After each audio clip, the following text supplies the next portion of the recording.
Hi Gemini, welcome to September 2020. This is the astrology portion of your horoscope. So Gemini, we have a lot going on in your fourth house of security this month, including your ruler Mercury, which will be in Virgo until September 5th.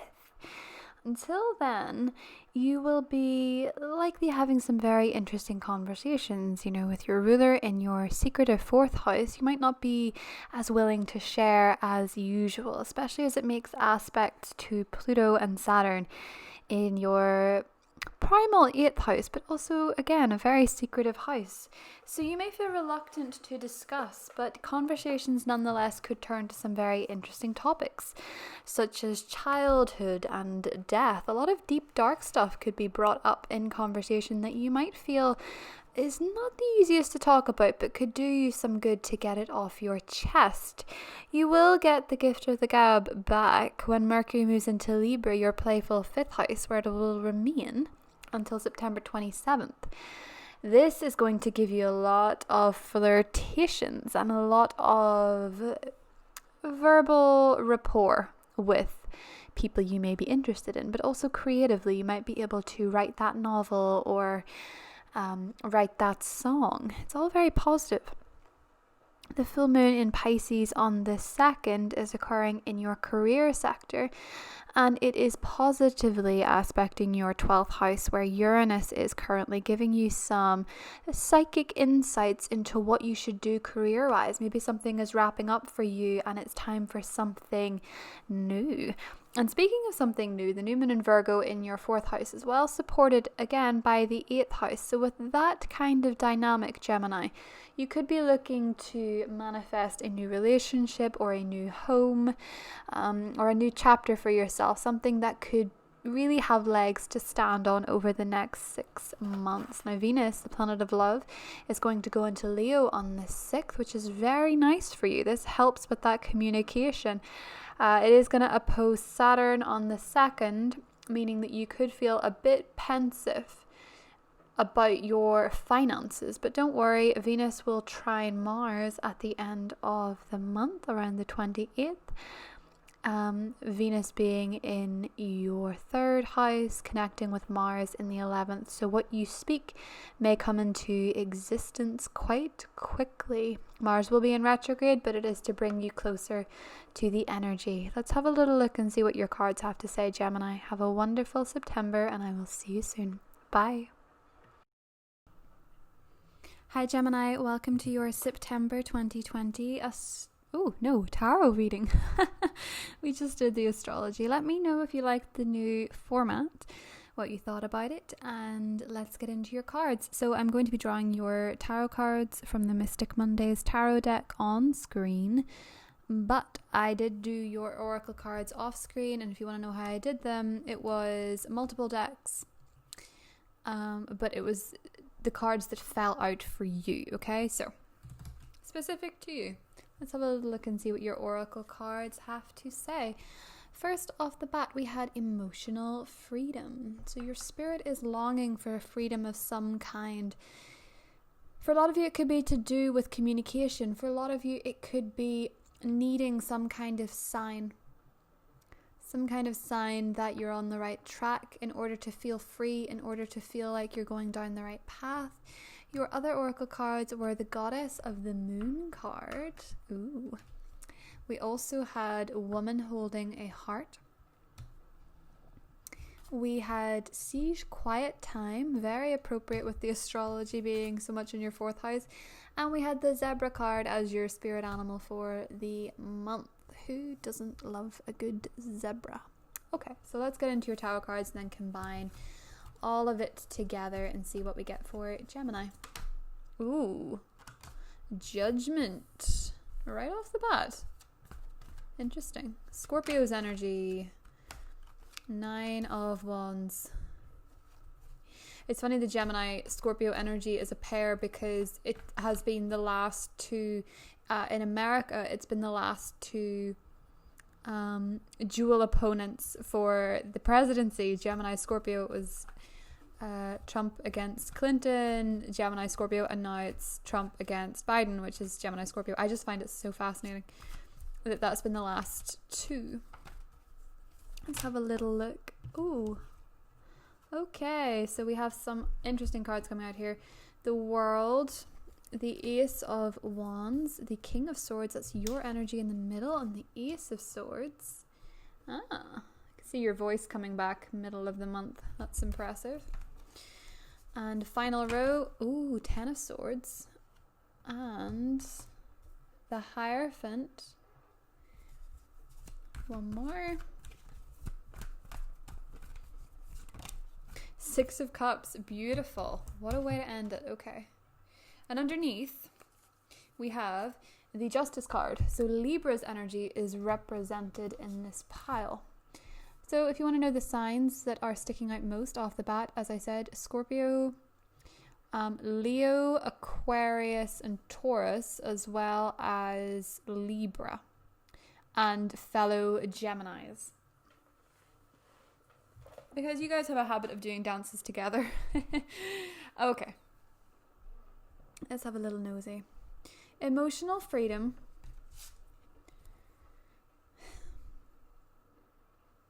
I can't lie. Astrologically speaking, it's not been the easiest year to be a Gemini, I imagine, with the astrology. Let's neaten that up a little bit. There has been a lot of judgment moments. The reason being, Gemini, there has been those eclipses in your 8th and 2nd house. There has been, well, we're now beginning a series of eclipses with the nodes. The North Node is in Gemini, your sign. And the series of eclipses that follow are now in your sign and Sagittarius, your opposite sign. So there has been tremendous changes, particularly for Gemini risings, I suppose, but for Geminis in general, there has been a lot of changes, and really the way it translates to have had Saturn, Pluto, etc. all in the 8th house and the eclipses is death of the ego. And for some of you, that's been particularly painful because you didn't know that you were making some decisions from the ego. And that's where you ran into difficulty here. For a lot of you, there is another air sign that in some way, shape or form still has your heart, possibly from the past, or someone that is in your present that you can't quite let go of. It could be sun, moon or rising. But I think for many of you, you're seeking fresh energy in many areas. And yet there is a big clue to the past right here. The retrogrades, Jupiter being retrograde, Jupiter being your planet of relationships in retrograde, Gemini is going direct, and you may find that there is still some element of the past lingering, maybe a Taurus.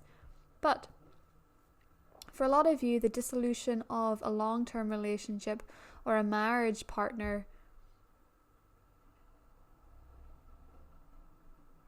could actually seem to come around again in some way, shape or form. Maybe it's not as serious as that, but there seems to be somebody that you can't quite let go of and possibly can't quite let go of you. The vibe that I kind of get from your cards, honestly, is a bit of an emotional on and off. You know, not even necessarily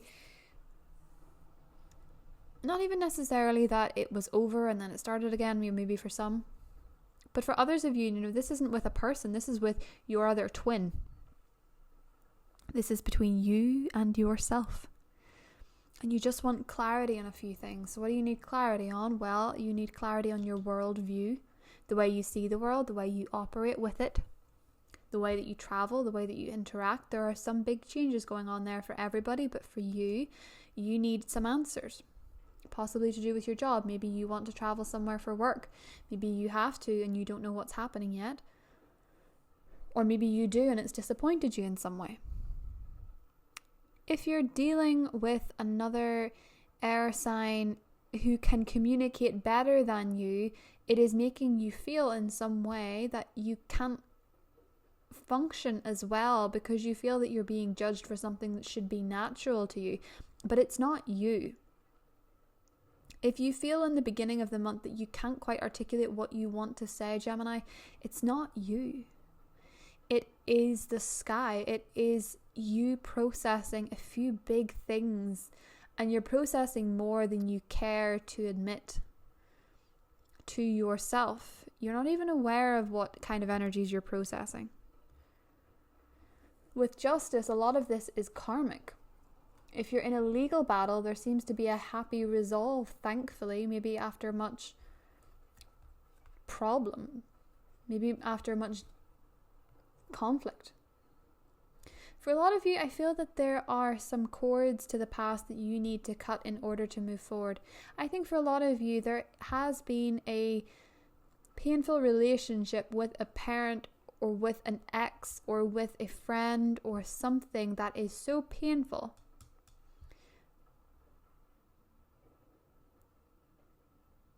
that it has almost become habitual. And what you're being asked to do, Gemini, here is close something out. You know, the full moon in Pisces is, you know, very well, depending on your chart, it could be conflicting in some ways with the Gemini in your chart, but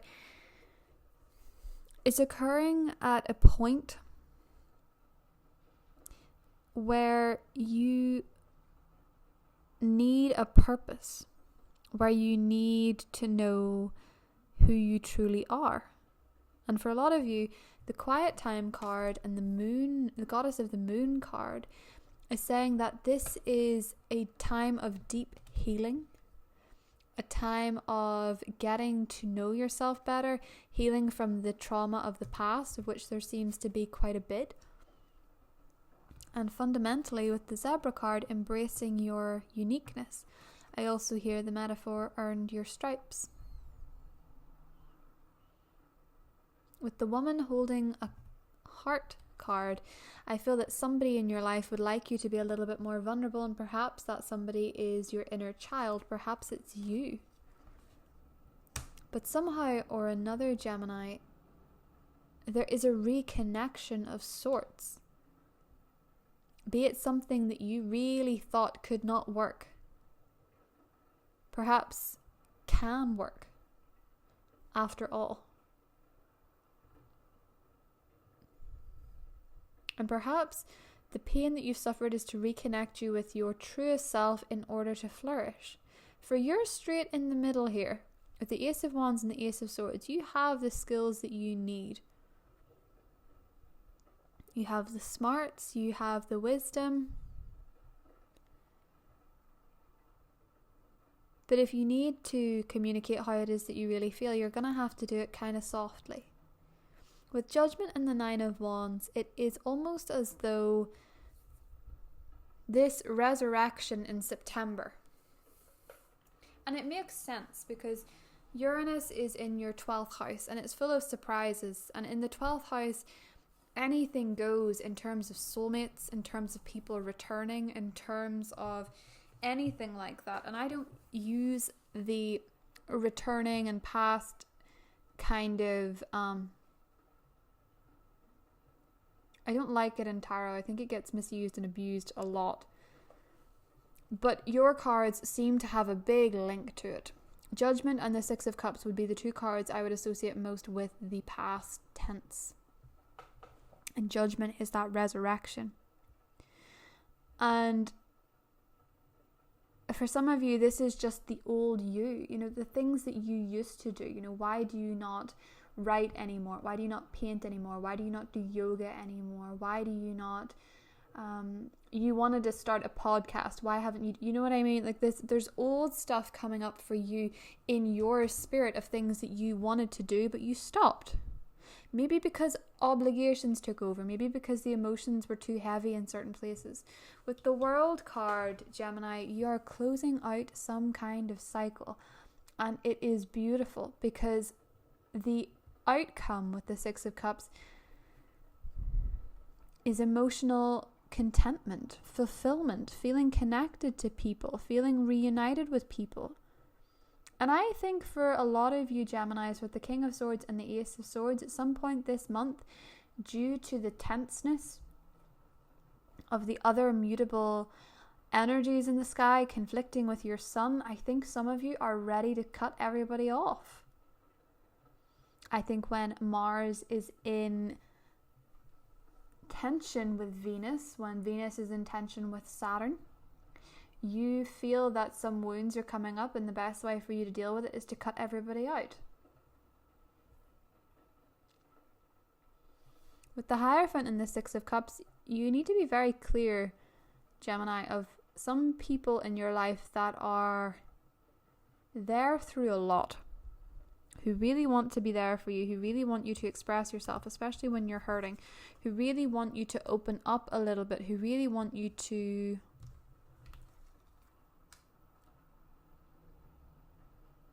get out of this phase. And you do need some time alone this month, that is for sure, but you also need family, you also need connections, you also need nurturing connections.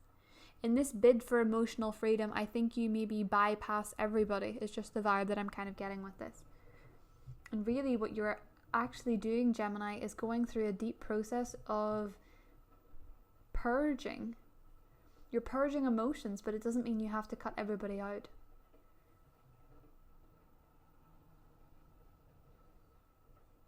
A Gemini searching for the right words to say can sometimes be lethal if they're not in a good place, because they will say what they don't mean in order to say something. And you're not being asked to do that, but you are being asked to consider what you would like to say and speak when you're ready. With the 4th and 8th house, there are some heavy conversations that you've ignored for a while, especially regarding issues of control.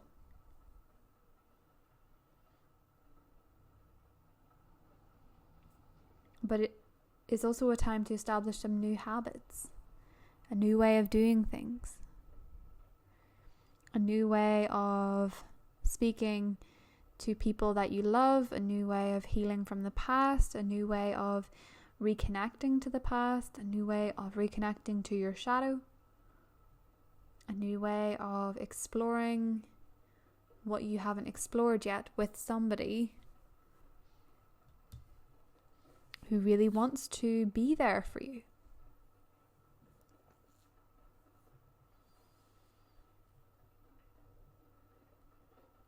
I think, Gemini, what I'm seeing here is so much change going on for you. For a lot of you, the Ten of Swords can be surgical. It can be a need to rest. For a lot of you, there's a really strong need to rest. And in that rest time, you have time to think. You have time to contemplate, and you have time to remember the old you. And that's when you re-emerge as the old you. Except you feel so much fresher. And if you are dealing with a Libra where there is challenge, it seems like it could solve itself. It might get a bit messy first. Okay, we'll go into your extended and talk about the air signs, the water signs, the earth signs, and the fire signs. And I'll see you there, Gemini. Take care. Bye.